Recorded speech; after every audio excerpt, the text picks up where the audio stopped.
Hi, I'm Steve Peterson, a principal with Cortelligence Consulting. We are a business analyst, an analysis, and consulting organization. And the purpose of today's presentation is to talk about our business analyst toolkit that we offer as one of our download services. Um, this toolkit has 6 documents in it. Several of them are templates, and one of them is the best practices document. But I'm really going to focus more on the RTM, the Requirements Traceability Matrix, and how to use it, and how to put it together with all of our other templates we have in here. So just to give you a quick overview of what's in this packet, we have a business requirements gathering best practices document, and it just briefly goes over different topics such as requirement preparation practices, elicitation best practices, requirements analysis, review best practices, and characteristics of well-written requirements, validation guidelines, and there's some other things in here about what make up good requirements. And then the other document we have in here is a template called the Business Requirements Use Case Templates. A lot of times, depending on the project you're on, you may be asked to write use cases, or you may have to write use cases. And use cases are a great tool to capture exactly what a user is doing to help you analyze what their job is and how to take that those tasks and write them into actual requirements for a new system. So in here, um, all of the blue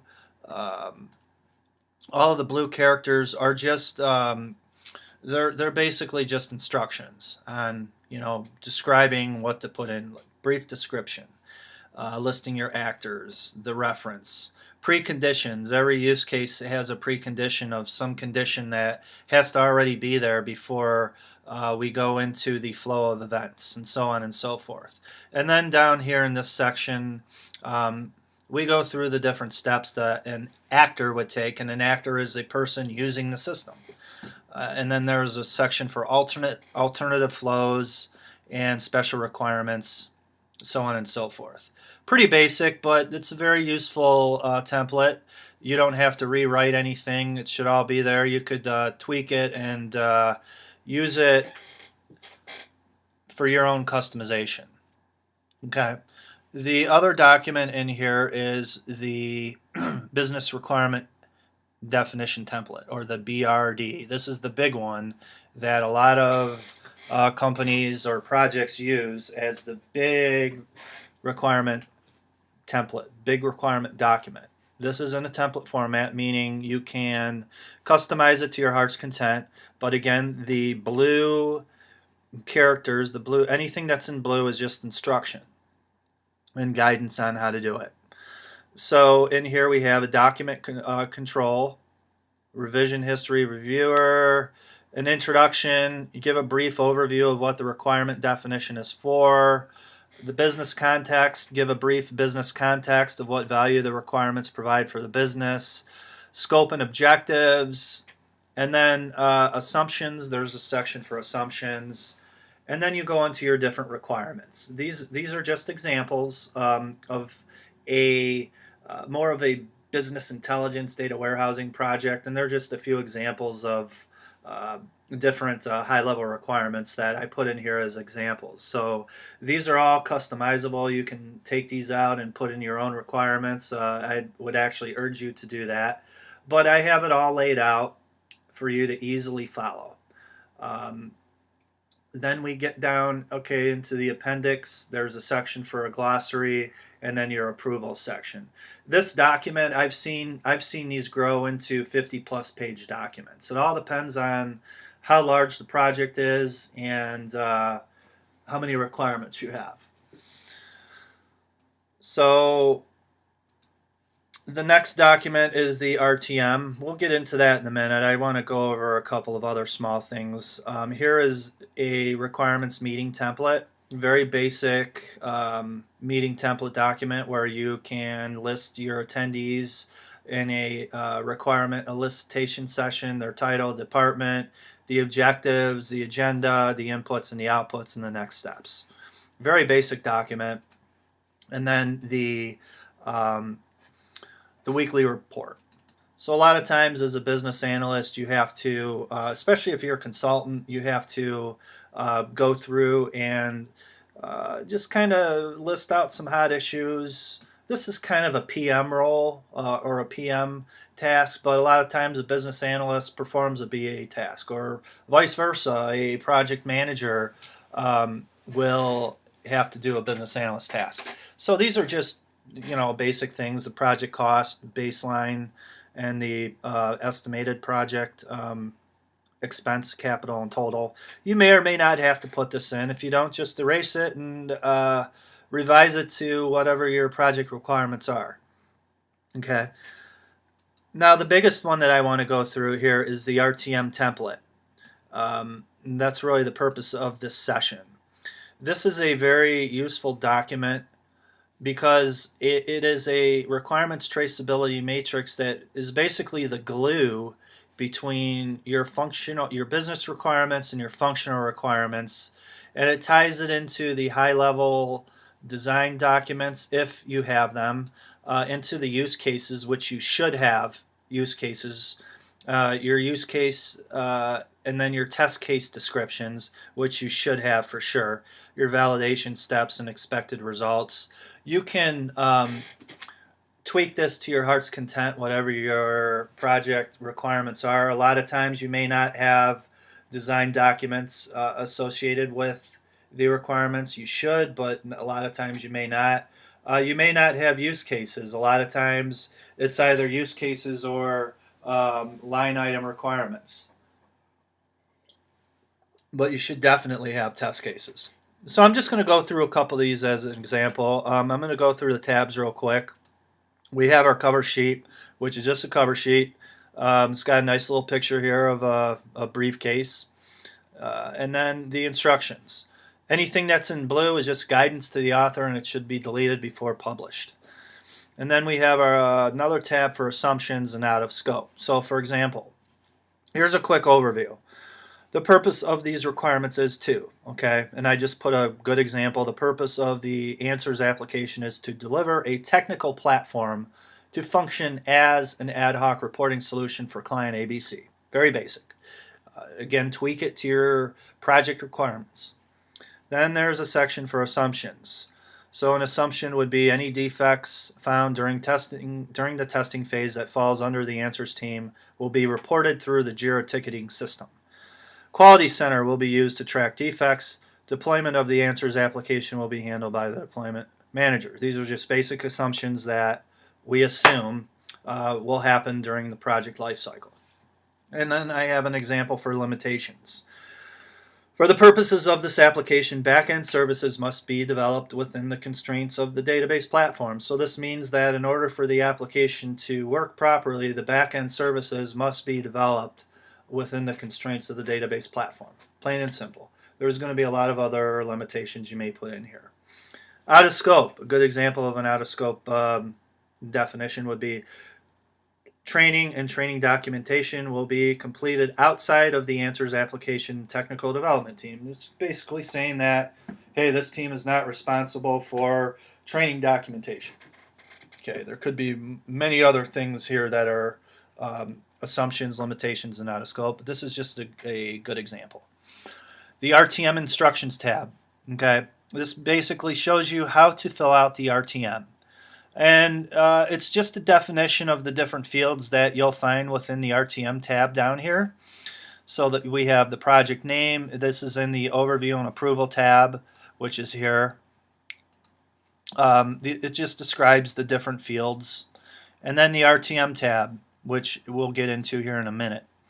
It just describes all the different column information columns and what they mean, and essentially who is responsible for them. The owners can be different.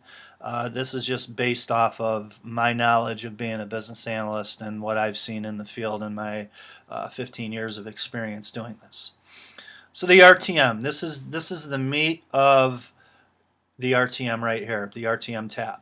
So in this tab we have a lot of different columns. Some of them you may use, some of them you may not use. Feel free to delete or hide the ones that you're not going to use. Requirement ID. This is just a general requirement ID for the line item requirement that you're going to put over here in column E. You could make your own numbering schema that you want. The release. So a lot of projects, most projects have different releases that a requirement's part of. There could be a release 1, a release 2, maybe a release 3, 3.3, 3.4, 4.1, whatever. It depends on your project requirements. Change request. There could be a change request associated with the requirement. If there is, you put that change request number in here. The priority of the requirement. Is it a high priority, a medium priority requirement, or a low priority requirement? And then the requirement itself. Now, in the requirement section column, I want to make a distinction between a business requirement and a functional requirement. These are also described in the best practices document. But a business requirement is generally a high level business need. So for example, provide the ability to utilize the integrated dimensional data from the Answers technical stack for use with the Answers application. It doesn't really give you functionality requirements. It gives more of a high level definition for a group of functional requirements. So business requirement 1, okay, is the parent for functional requirement 1.1, functional requirement 1.2, functional requirement 1.3, so on and so forth. And then you come to business requirement 2, which would be another parent requirement for functional requirement 1, functional requirement 2, functional requirement 2.2, functional requirement 2.3. I think you guys get the idea here. Okay, so the line item requirements are actually here. So here we have the parent level requirement, which is provide the ability to utilize the integrated dimensional data from the technical stack for use with the Answers application. The line item requirement, functional requirement, is the product's data dimension should deliver ABC company products and characteristics as defined for all product categories.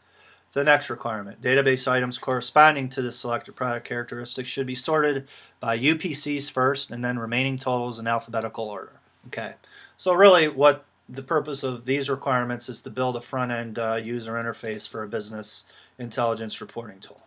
Okay, and here's just a little bit of guidance for the high-level design document ID. So if we have design documents associated with these requirements, the design ID or whatever that document number that your designer or architect provides for you should be listed here, so there's an association between the requirement and the design and the release. So really the goal is here is that this requirement, these line item requirements, each of them should have an associated functional requirement number, and if available, a design ID, if applicable.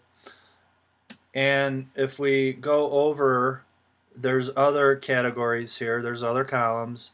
The use case, if it's applicable, there could be a use case associated with this, as we saw earlier. And that use case name should be in there, and the use case section should be in there. The technical design document, if there's a technical design associated with this requirement, it should get listed here along with the section. Now, one thing that definitely should be associated with this is a test case ID. And this goes back to the general rule of functional software requirements. Every functional requirement should be testable. Okay, that's the golden rule as a business analyst, is that every requirement should be testable. If you have a requirement that you cannot test, it's not a requirement. It's either a system requirement or a business requirement or some sort of assumption or some other type of requirement that cannot be tested. Therefore, it should not be labeled as a functional requirement, and it should not have a test case. And then we have the test case description, the common test case document, the validation steps, and expected results. Now, just to make some clarification here, the validation steps and expected results and the pass fail and some of this other stuff could be documented separately in a test case document. Not all this has to be in the RTM, but I would definitely advise on at least having your functional requirements listed along with the associated release and change request if it's part of a change request in a later release, and the priority along with the requirement, and definitely have your associated design ID numbers, your use case numbers if you have them, and your test case IDs.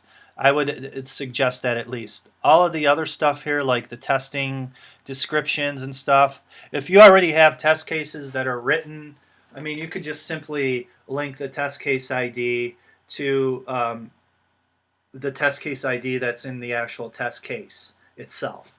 And we have a tester's toolkit where we have test cases that will link to this. And you put it all together and you have a full solution. Now, I want to make another distinction too here. The RTM is really used for consultants and business analysts that do not have a requirements gathering or a requirements management software. There are software programs out there that a lot of companies use, like Rational, and I think Quality Center has some stuff in it. And IBM has a huge suite of tools, and there's a lot of open source requirement tracking software programs. I've used a lot of them, but at the end of the day, the spreadsheet always seems to make it back into everybody's hands. So you may or may not have need for RTM, but a lot of times I think you will, especially if you are on a smaller project or a project that doesn't have a requirements management system, because those tools are very expensive and a lot of companies aren't investing in them, and they're somewhat hard to use. It's easier to just throw stuff on a spreadsheet and have one person manage it and put it on a SharePoint server where you check it in and check it out. And usually there's only one or two BAs, so it's easy for one person to manage. But anyways, this is a quick overview of the RTM. If you have any questions or any comments, you can reach me at, I'll give you my, let me just write it right here. It is Steve at cortelligence.com. Contact me anytime if you have questions, and I could provide a one-on-one session with you if you decide to purchase our Business Analyst Toolkit. It's fun work. I love doing it, and I love talking to especially independent consultants who are out on their own trying to be entrepreneurs. So I hope you all enjoy this session. I hope it helps you out, and again, contact me anytime. I hope you all have a great day. Goodbye.